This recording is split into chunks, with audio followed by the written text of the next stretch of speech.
An issue that our listeners and our viewers care a lot about based on your calls and your comments over the last few weeks is the Dakota Access Pipeline out in North Dakota. It has generated a lot of interest nationwide, a lot of media attention nationwide. Tens of thousands of Americans showing up there over these last few weeks to join the protest. And big news over the weekend when the Army Corps of Engineers announced that they were not going to proceed. They were not going to go forward with this pipeline, tunneling the pipeline under the river out there, as the Native Americans had asked them not to do, and were staging the protest to persuade them not to do. And here is Judith LeBlanc. She is the head of the Native Organizing Alliance, which organized the protest, talking about this Army Corps of Engineers decision. A very important victory in the struggle to save Mother Earth and the water of the Missouri River, but it was also a victory for tribal sovereignty. Reporter who's been covering this from the beginning, Tom Risen, a freelance tech and business reporter, joins us in studio to tell us all about it. Hey, Tom, good to see you. Hey, thanks for doing a story on this topic. Very important. No, well, we've talked about it before, and again, a lot of interest out there across the country. So, first of all, just for those who may not be up to date on the project, this pipeline went from where to where, and what sparked the controversy? Well, back in 2014, this pipeline process started. The Native Americans felt like they weren't properly consulted because it's almost complete, but part of it would run underneath this lake that is a mile away from the Standing Rock Sioux Reservation, and that's their main water source. So because they kind of live off the land out there, not completely, but it's their main water source. So there's been problems like this on other reservations, like down in the Southwest, where waters, like last August, there was the Gold King mine spill where the Colorado River tributary was poisoned. And so they have a real concern that if this oil pipeline breaks, like oil pipelines are wont to do, then their main water source would be poisoned. And so at the start of the year, this pipeline, especially at the start of the summer, it was clear that this was going to be built. And they said, okay, we haven't been properly consulted. We're going to start protesting this. And it just, over the summer, it generated so much attention. And that was amazing how many people were going out there and or supporting it online. Right? Yeah. It really did take off. And maybe in the wake of Keystone Pipeline, right? Maybe exactly. This got more people. They saw, oh, well, we stopped that one, we can stop this one too. Right? That is a major reason this got so big, because you got to remember, there are only about 5.5 million Native Americans registered on the U.S. Census. That is 2% of the entire country. That is the smallest demographic by far. So they needed some help from, I mean, it's hard to say, you can't really say they needed some help, but it definitely helped that environmental activists got behind this. That's one reason it got so big. Yeah. So is this the last link of this pipeline? Is it, like you said, it's almost complete? Almost complete. On both ends? Yeah, on both ends. They wanted to run crude oil from the north down through the Midwest so that it would, they say that it would reduce American dependence on foreign oil, and it would connect crude oil throughout the country. And so it's almost complete. There's like 2% left, and that 2% would be through this tributary that the Native Americans rely on up in North Dakota. All right. So who did this? Who gets the credit? Is this a president? Is this the White House, the president, telling the Corps of Engineers, you got to find another way here? I think that the protesters get the credit because I started covering this. I'm a tech and business reporter, but I covered this because it was getting so little attention. I started covering a different clean water issue. I mentioned the Gold King mine spill last year, and that's what I really started to cover. And then this became a huge issue over the summer. It just fed into all that I was already covering. And President Obama didn't take a position on this for a very long time. Mm-hmm. There were protests outside the White House. Bernie Sanders was speaking out against it. Jill Stein was speaking out against it. President Obama, because he's the president, he was a little cautious. But in September, they stopped. They said, okay, we're going to look at this. Let's not deny it yet.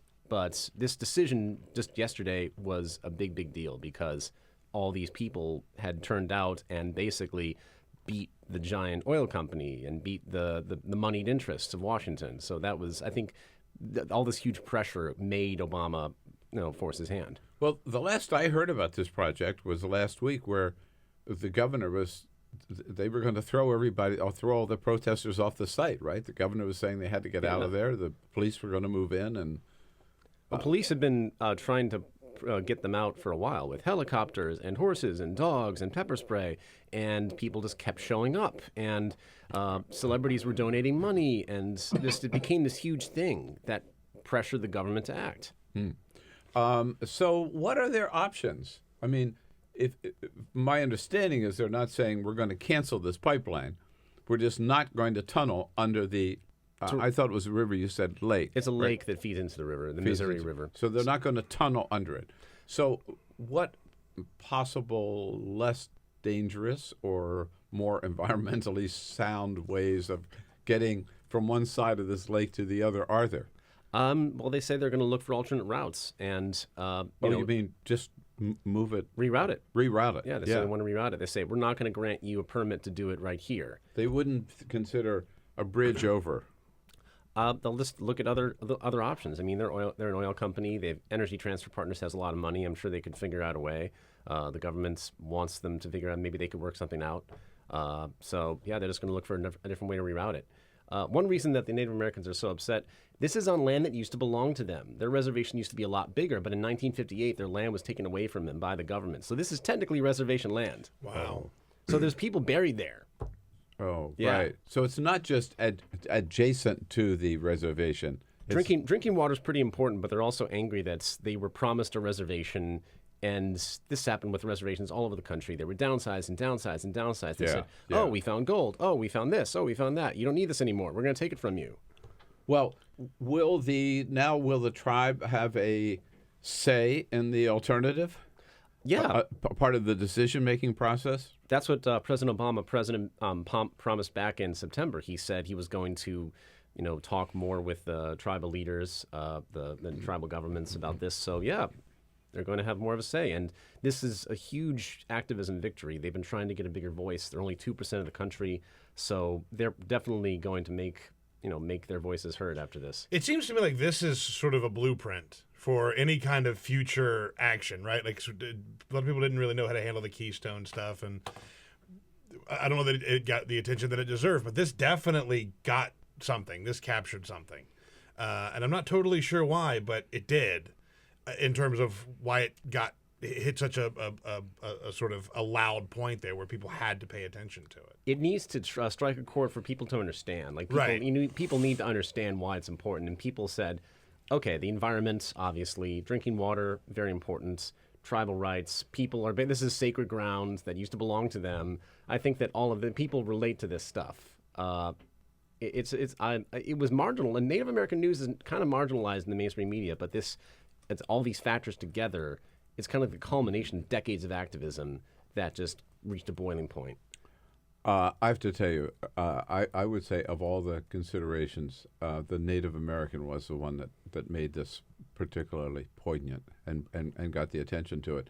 Yeah, I think it stuck. I think that stuck for a lot of people. Yeah, and just a quick personal story. The very first environmental battle that I was involved with was a battle to save three we call them the wild rivers in Northern California.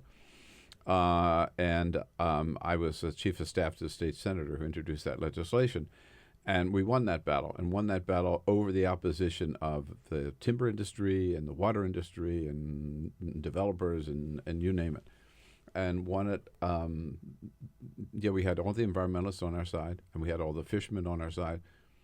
Ronald Reagan was the governor of California, and what persuaded Ronald Reagan to sign that bill, despite his agencies, his administration had fought it tooth and nail for 2 years. He signed the legislation because a group of Native Americans from Mendocino County, from Covelo, Mendocino, went to see the governor and told him this was our sacred land, and you build that dam on one of these rivers and flood this valley.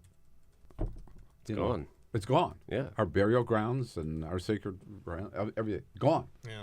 Yeah, that's why so many people turned out for this one. Yeah.